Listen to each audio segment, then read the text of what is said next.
Good morning, world. Most people think of infidelity as something that is short term, like, for instance, something that happened maybe over the course of a few weeks or a few months.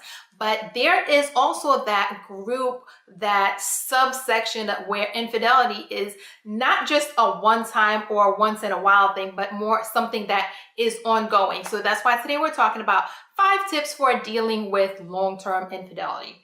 First is to take the time to process it.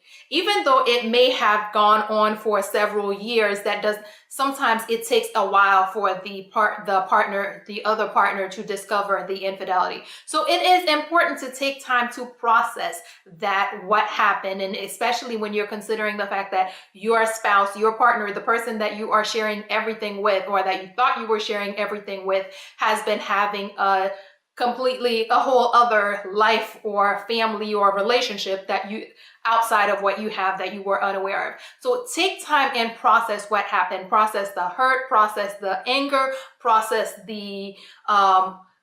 everything, because there's going to be a lot of different feelings that you're experiencing. 2, have a conversation with your partner. Because it's long-term infidelity, meaning that the person has been with that other person for a long time.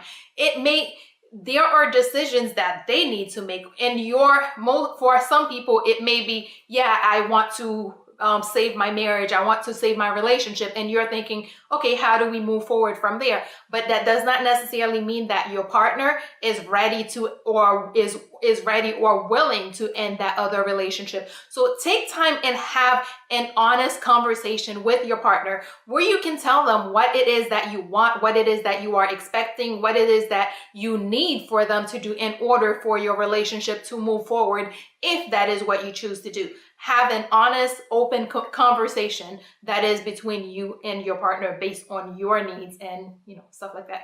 3, decide what works best for you based on where things are. Once you have a conversation with your partner, based on what they say, you will be able to make a decision that is going to work for you. Maybe the decision is going to be to end the relationship, and maybe the decision is going to be to save the relationship.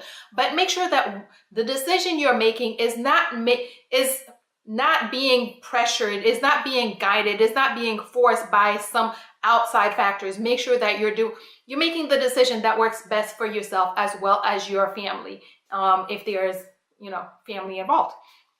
4, take steps to ensure your safety as well as your children's safety.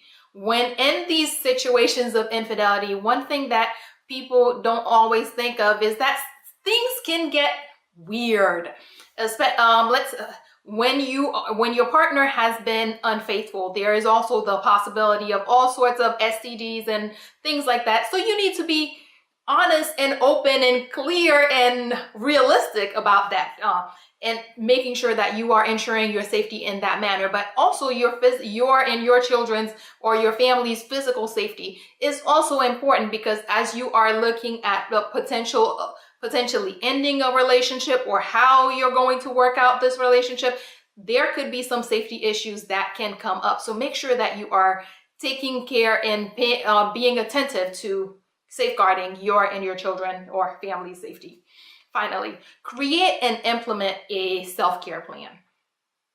Infidelity overall generally comes with a whole lot of baggage. It hurts, it angers, and there's a lot that happens. Self-esteem, confidence, and all those things can be damaged, or they can all be impacted. So it's important to make sure that you are taking very good care of yourself, that you're applying some really good self-care resources and tools and techniques to ensure that you are strong, you are healthy, you are in a position where you can handle all the stuff that you can handle, so that you can deal with all the pressure and all the mess that comes with infidelity. Quick recap. 1, take time to process what happens. Don't just jump to decisions. Take time and process everything that happened, what you just found out, as well as how you're feeling about it. 2, have a conversation, open, honest, direct conversation with your partner. 3, decide what works for you based on where things are, based on especially after the conversation. 4, take steps to ensure your and your family or your children's safety, and from the physical to the in the bedroom kind of safety.